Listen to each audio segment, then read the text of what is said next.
Innal hamdalillah nahmaduhu wa nasta'inuhu wa nastaghfiruh wa na'udzu billahi min syururi anfusina wa sayyiati a'malina may yahdihillahu fala mudhillalah wa may yudhlil fala hadiyalah.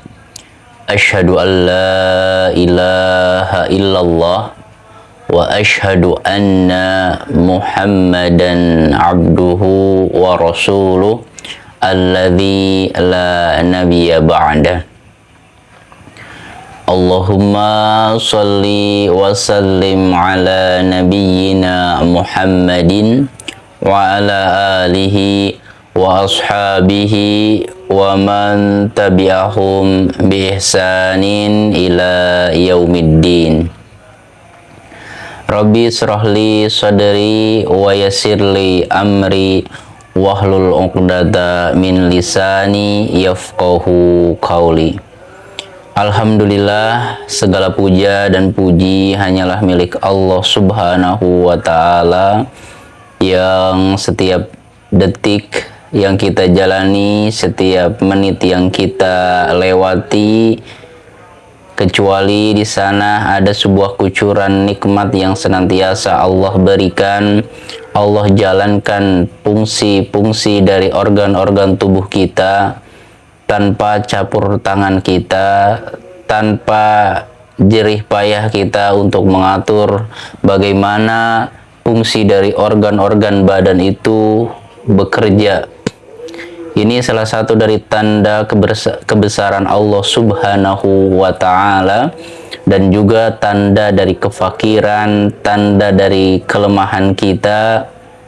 Maka tak sepantasnya kita untuk bersombong-sombong ria, untuk berbangga-bangga diri, karena tidak ada daya dan upaya, tidak ada daya dan kekuatan kecuali dengan izin Allah Subhanahu wa ta'ala. Oleh karena itu, patutlah kita untuk menjadi hamba-hamba Allah yang pandai bersyukur. Jangan sampai kita termasuk golongan orang-orang yang ingkar terhadap nikmat-nikmat Allah. Kita baru tersadar dengan nikmat yang telah Allah berikan ketika kenikmatan itu Allah hilangkan, Allah cabut dari kehidupan kita, baru kita tersadar. Sahabat yang berbahagia, insya Allah pada kesempatan hari ini, setelah episode kemarin kita mengurai dan menengok bagaimana keadaan dan nuansa kebahagiaan, nuansa keindahan yang sungguh luar biasa di surga Allah Subhanahu wa ta'ala. Sekarang kita menengok melalui visualisasi dari firman-firman Allah Subhanahu wa ta'ala dan sabda Rasulullah, bagaimana kegetiran dan kengerian dari siksaan api neraka. Dan semoga Allah menjauhkan kita dari golongan-golongan orang yang dimasukkan ke dalam neraka Allah Subhanahu wa ta'ala. Baik sahabat yang berbahagia, yang semoga kita senantiasa diberikan rahmat oleh Allah Subhanahu wa ta'ala. Poin yang pertama adalah tentang sifat dan bagaimana kengerian neraka itu. Disebutkan dalam sebuah hadis bahwa Nabi SAW menggambarkan pada kita bagaimana panasnya api neraka. Jadi panasnya api neraka yang ada di dunia ketika mungkin lahar dari Gunung Merapi, itu panasnya sungguh luar biasa. Istilahnya itu mungkin bisa dikatakan puncak dari unsur yang paling panas di dunia ini. Maka ternyata itu baru satu bagian dari 70 bagian varian panasnya api neraka. Dalam bahasa yang sederhana bisa diartikan bahwa neraka itu panasnya memiliki suhu panas 70 kali lipat dari unsur yang paling panas di alam dunia ini. Hadis yang diriwayatkan oleh Imam Bukhari dan Muslim, Rasulullah Shallallahu Alaihi Wasallam bersabda, "Narukum hadhihi allati yuqidu ibnu Adam juz'un." Sesungguhnya api kalian yang dimana kalian itu menyalakan di alam dunia, yang dimana mungkin dianggap oleh manusia itu unsur yang sangat paling panas, ternyata juz'un min sab'ina juz'an. Itu hanya satu bagian dari 70 unsur yang sangat panas, min hari jahannam, dari panasnya neraka jahanam. Itu yang pertama, yang dimana intinya hadis ini menggambarkan bagaimana siksaan api neraka yang panas luar biasa digambarkan itu sampai 70 kali lipat panasnya dari api dunia. Jadi poinnya ini untuk memberikan sebuah shock terapi bahwa siksaan api neraka itu sungguh luar biasa. Ketika kita merasa panas dengan api yang ada di dunia, bahkan bisa membuat kita meleleh. Lalu bagaimana dengan siksaan api neraka yang panasnya itu 70 kali lipat dari panas yang ada di dunia. Selanjutnya adalah gambaran dari kengerian neraka jahanam.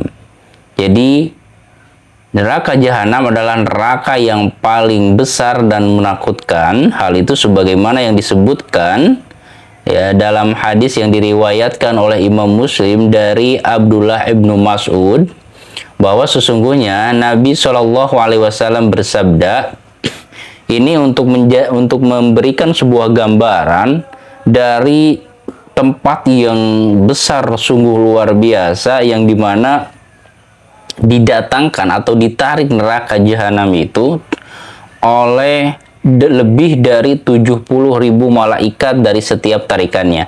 Yuta bi jahannama yauma idzin, maka jahanam itu, neraka jahanam didatangkan pada hari kiamat, laha sab'una alfa zimamin, yang dimana memiliki 70.000 tali.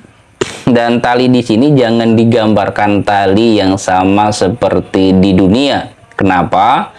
Ma'akulli zimamin sab'una alfa malakin. Karena setiap tali itu, jadi neraka jahanam didatangkan, yang dimana di setiap sudutnya itu ada 70.000 tali, yang di satu tali itu akan ditarik oleh 70.000 malaikat. Bayangkan satu tali itu ditarik oleh 70.000 malaikat yang pasti memiliki kekuatan yang besar, dan jumlah total talinya itu 70.000 tali. Satu tali ditarik oleh 70.000 malaikat. Ini poin intinya yang dapat kita ambil adalah ini adalah sebuah gambaran untuk memberikan sebuah gambaran untuk kita, agar kita ketika ingin berbuat kelalaian dan dosa, kita harus ingat bagaimana pedihnya, luar biasanya kengerian dari siksa api neraka, yang dimana neraka jahanam ini ya, dengan gambaran yang sungguh luar biasa, yang dibawa oleh 70.000 malaikat dalam setiap tali yang ditarik, berarti dikali 7. Bagaimana gambaran dari neraka jahanam. Selanjutnya adalah penyesalan bagi mereka yang lalai ketika hidup di dunia, mereka yang terjebak dengan hiruk pikuk dunia, yang dimana mereka lupa akan tujuan hidup yang sebenarnya, bahwa sesungguhnya mereka diciptakan adalah untuk beribadah kepada Allah Subhanahu wa Ta'ala. Wa ma khalaqtul jinna wal insa illa liya'budun. Allah menegaskan dalam firman-Nya untuk menjadi pengingat untuk kita semua, untuk menjadi sebuah moto dalam kehidupan kita bahwa sesungguhnya tidaklah aku ciptakan, kata Allah, jin dan manusia kecuali untuk beribadah kepada Allah. Jadi seharusnya dari firman Allah ini menjadi sebuah prinsip, menjadi sebuah kesadaran dalam setiap aktivitas kita. Jadi semuanya harus bermuara dalam rangka ibadah kepada Allah Subhanahu wa taala. Kita bekerja di tempat kerjaan kita, atau ibu-ibu yang bekerja ataupun di dalam rumah, semuanya harus diniatkan ibadah kepada Allah Subhanahu wa taala dengan berbagai varian aktivitasnya. Jangan sampai berbagai aktivitas kita loss dari niat ibadah kepada Allah. Kenapa?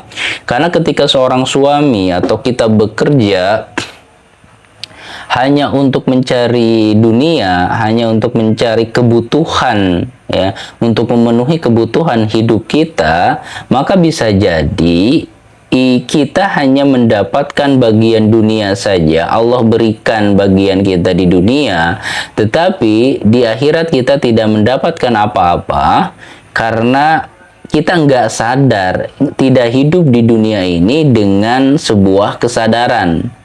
Ya, kita hidup di dunia hanya untuk memenuhi kebutuhan dunia. Udah sampai di situ. Maka jangan sampai visi misi atau target kehidupan kita hanya berhenti di target-target dunia, harus melampaui sampai kepada visi misi keakhiratan. Kita bekerja harus diniatkan untuk melaksanakan perintah Allah, mencari rezeki yang halal, memberikan nafkah untuk keluarganya dan lain sebagainya, dan agar menopang ibadah-ibadah kita yang lainnya. Kita bisa berhaji, kita bisa berumroh, kita bisa bersedekah dan lain sebagainya. Jadi jangan sampai toh hanya untuk dunia. Kenapa?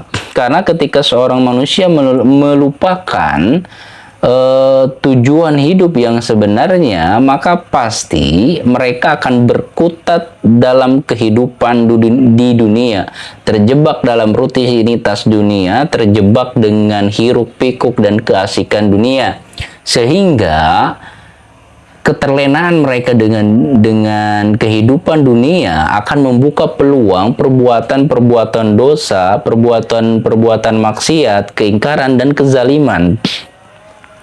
Contohnya adalah para koruptor yang dimana istilahnya itu mengambil peluang dari bagian-bagian mereka dalam lahan kerjanya, itu ngambil istilahnya itu sesuatu yang haram, pasti dalam benaknya itu nggak terpikirkan, atau mereka tahu tentang konsep neraka, tetapi hawa nafsu lebih mendominasi jiwa mereka sehingga mereka nggak memperdulikan lagi, walaupun mereka tahu bahwa nanti next time di akhirat kelak mereka akan dihisab, mereka akan diganjar, akan disiksa karena apa yang telah mereka kerjakan. Nah, inilah pentingnya untuk menanamkan nilai-nilai ketakwaan, nilai-nilai kesalehan.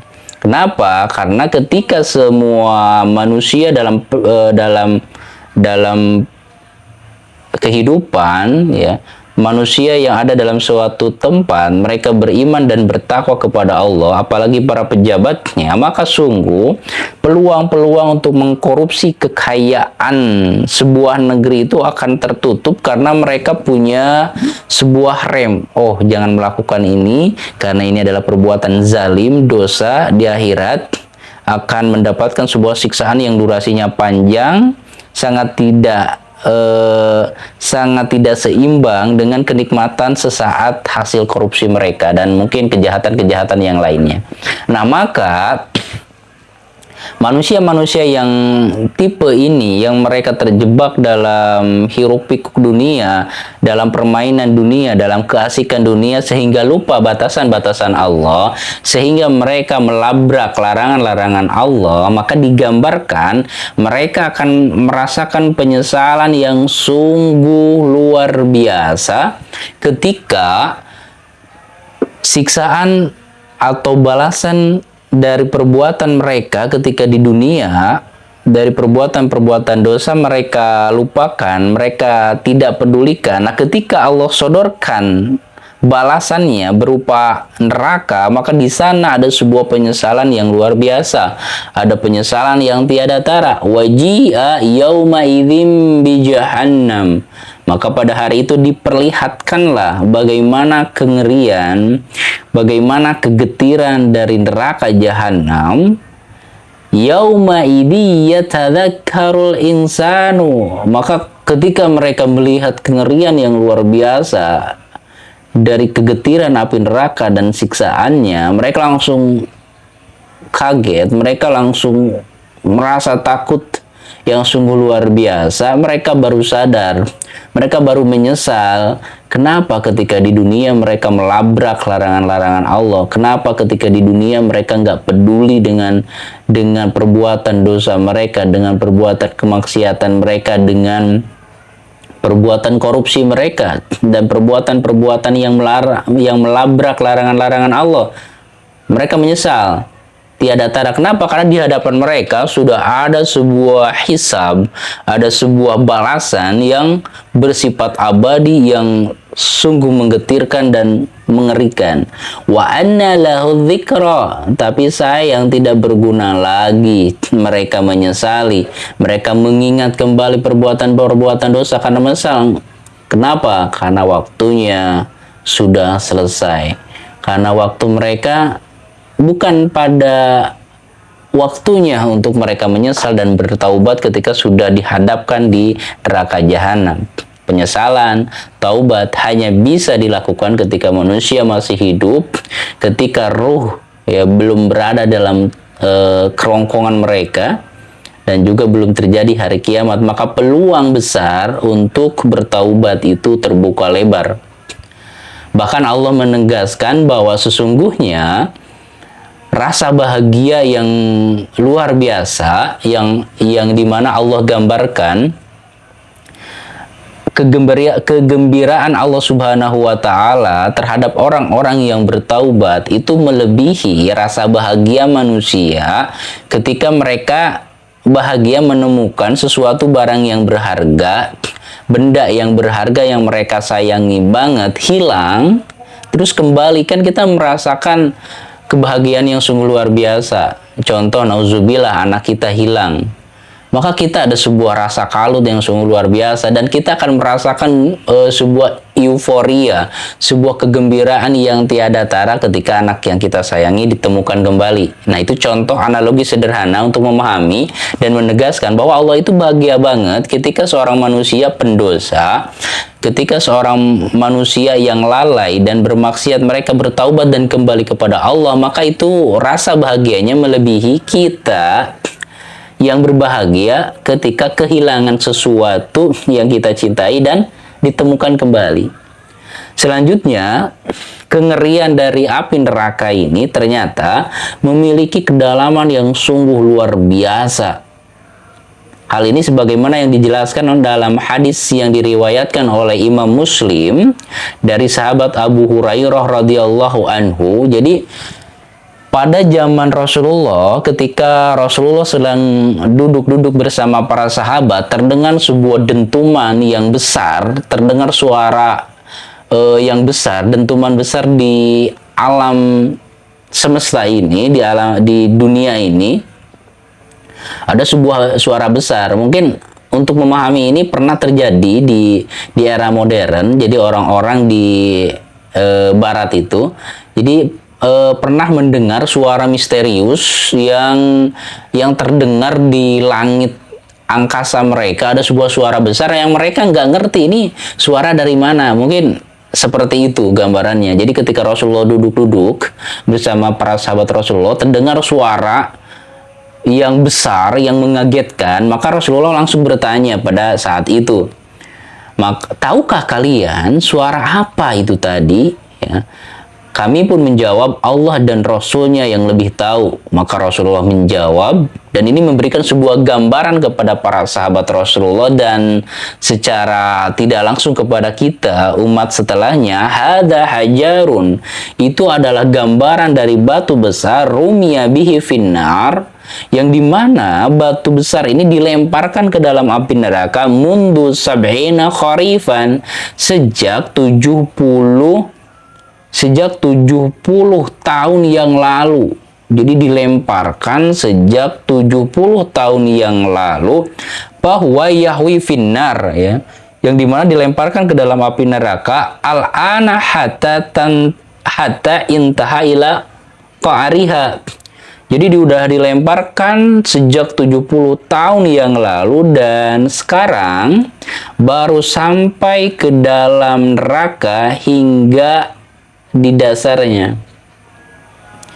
Jadi sebuah gambaran bagaimana dalamnya api neraka ketika batu dilemparkan sejak 70 tahun yang lalu, sebelum Rasulullah duduk dan berbicara itu. Jadi durasinya ke belakang 70 tahun, itu dilemparkan batu ke dalam api neraka, dan baru sampai setelah 70 tahun. Kita bisa bayangkan bagaimana kedalaman yang sungguh luar biasa, yang dimana ketika istilahnya gambarannya itu, ketika ada salah satu peneliti alam menemukan sebuah jurang yang begitu dalam, dilemparkan sebuah batu, dan belum terdengar dalam durasi yang lama. Setelah durasi yang lama baru kedengaran suara batu yang dilemparkan ke dasar jurang, ke dalam sumur yang dalam itu, baru bersuara. Ya, bisa disimpulkan bahwa wah, sumur ini dalam. Itu bahkan durasinya tidak sampai setengah jam. Tapi bisa disimpulkan bahwa ini ruangan atau sumur ini memiliki kedalaman yang sungguh luar biasa, karena durasi dari dilemparkan sampai ke bawah itu sangat lama. Apalagi ini yang durasinya bukan sejam 2 jam ketika dilemparkan dan terdengar suaranya, tetapi 70 tahun. Selanjutnya, cuplikan atau gambaran dari siksaan api neraka. Hal ini digambarkan dari hadis yang diriwayatkan oleh Imam Muslim dari sahabat Samurah bin Jundub radhiyallahu anhu, bahwasanya Nabi SAW pernah bersabda, minhum ta'khuduhun naru ilal ka'bain. Jadi ada jenis siksaan di api di dalam neraka itu, mereka yang ditenggelamkan ke dalam api neraka sampai mata kaki mereka. Wa minhum man ta'khuduhun naru ila rukbataihi. Dan ada juga yang ditenggelamkan sampai lutut mereka. Wa minhum man ta'khuduhun nar ila huzzatihi, yang dimana mereka ditenggelamkan sampai pusar mereka. Wa minhum man ta'khuduhun naru ila tarquwatihi, dan ada yang ditenggelamkan sampai lehernya. Ini salah satu cuplikan bagian dari siksa api neraka, yang dimana tentunya tidak seperti kita tenggelam dengan air atau dengan keringat ketika di padang mahsyar. Tetapi ini gambaran bagaimana ternyata salah satu siksaan yang ringan yang Rasulullah jelaskan, bahwa ketika manusia mendapatkan siksaan yang paling ringan di neraka itu, ini memberikan sebuah gambaran dari panasnya api neraka yang sungguh luar biasa. Ketika seseorang memakai sendal di api neraka itu, sehingga sendal yang dipakai oleh kakinya tetapi sampai mendidih otaknya luar biasa, seperti mendidihnya air ketika dipanaskan. Nah, apalagi ini panasnya itu sampai kita ditenggelamkan ke dalam api neraka, dari istilahnya dari mata kakinya sampai lututnya, sampai pusarnya, sampai lehernya. Bagaimana panas yang sungguh luar biasa ketika menginjakkan, memakai sendal di api neraka saja yang mendidih itu otaknya, apalagi sampai ditenggelamkan. Na'udzubillah tsumma na'udzubillah. Nah, selanjutnya ini gambaran dari panasnya neraka.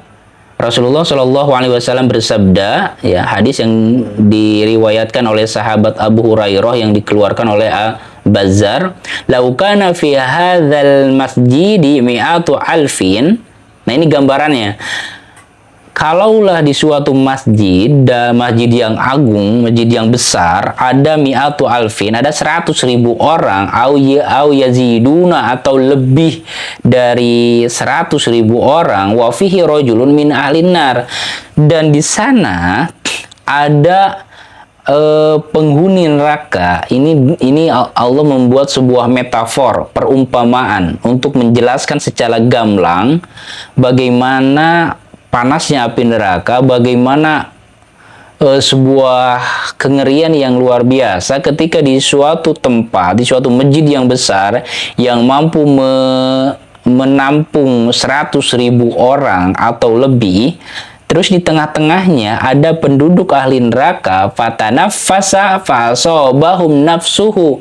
Maka si satu penduduk ahli neraka ini dia bernapas, maka sungguh napasnya itu mengenai orang-orang sekitarnya, la ihtaraqal masjid wa man fihi, dan ini baru napasnya saja, napas dari penduduk neraka, satu penduduk neraka yang dia bernapas, maka napasnya itu mengandung unsur panas yang luar biasa. Jadi ini bukan panas yang sumber aslinya dari api neraka, tetapi ini sudah disiksa dengan api neraka, kan merasakan panas yang sungguh luar biasa. Ini kayak seperti rambatan dari api neraka yang ini bukan sumbernya loh, bukan sumber api nerakanya, tapi orang yang dimasukkan ke dalam neraka. Dan dianalogikan satu penduduk neraka ini didudukkan di majelis, di masjid yang menampung 100.000 orang, maka dia baru bernapas saja, satu kali napas itu akan membakar masjid tersebut dan membakar orang-orang yang ada di dalamnya. Ini bagaimana kengerian yang sungguh luar biasa dari gambaran panasnya siksa api neraka. Poin terakhir adalah ini untuk memberikan sebuah gambaran dari panasnya api neraka. Ini siksaan yang paling ringan di dalam neraka, sebagaimana yang disebutkan dalam sebuah hadis yang dimana Rasulullah Shallallahu Alaihi Wasallam bersabda. Ini hadis dari sahabat Ibnu Abbas yang diriwayatkan oleh Imam Bukhari Muslim. Ahwanu ahlin nar adzaban, siksa yang paling ringan ya dari api neraka Abu Thalibin adalah Abu Thalib, wahwa muntailun, yang dimana dia disiksa dengan memakai sendal di api neraka itu, ya, yagli minhuma dimaguhu. Ketika memakai sandal di dalam neraka, maka sungguh yagli minhuma dimaguhu, itu membuat otaknya mendidih. Dipakai di kaki sendalnya, dan yang mendidih itu adalah otaknya. Itu gambaran dari bagaimana merambatnya panas yang sungguh luar biasa sehingga otaknya mendidih. Kalau di dunia kita menginjak sesuatu yang panas, yang mendidih atau yang meleleh itu ya cuma kulit-kulit yang ada di bawah mata kaki. Di bawah kaki itu aja yang panas atau yang mengelupas. Tapi ini gambaran dari panas yang sungguh luar biasa. Mereka memakai sandal dari sendal di neraka, alas kaki di neraka, maka yang hangus atau yang mendidih itu udah bukan lagi kakinya, tetapi otaknya yang dimana masih jauh dari kakinya itu sampai otaknya mendidih. Nauzubillah summa nauzubillah. Semoga Allah menjauhkan kita, Allah menakdirkan kita dimasukkan ke dalam surga Allah Subhanahu wa taala, digolongkan kepada orang-orang yang beruntung, yaitu yang dijauhkan dari api neraka dan dimasukkan ke dalam surga Allah. Maka pada hakikatnya itulah orang-orang yang sukses, itulah orang-orang yang beruntung di kehidupan yang nyata, yaitu di akhirat kelak. Faman zuhziha 'anil nar wa udkhilal jannata faqad faz. Barang siapa yang dijauhkan dari siksa api neraka dan dimasukkan ke dalam surga Allah, faqad faz, maka sungguh dia termasuk orang-orang yang beruntung, orang-orang yang berhasil di mata Allah Subhanahu wa taala. Demikian sahabat, semoga pemaparan ini bisa menjadi sebuah pengingat untuk kita semua agar kita waras dalam menjalani kehidupan, agar kita hidup dalam track yang benar dengan niat ikhlas beribadah kepada Allah di dunia ini, kita menjadikan segala aktivitas apapun bernilai ibadah di sisi Allah Subhanahu wa taala. Semoga Allah senantiasa memberikan hidayah, memberikan taufiknya kepada kita semua, kepada keluarga kita dan keturunan kita. Demikian, Assalamualaikum warahmatullahi wabarakatuh.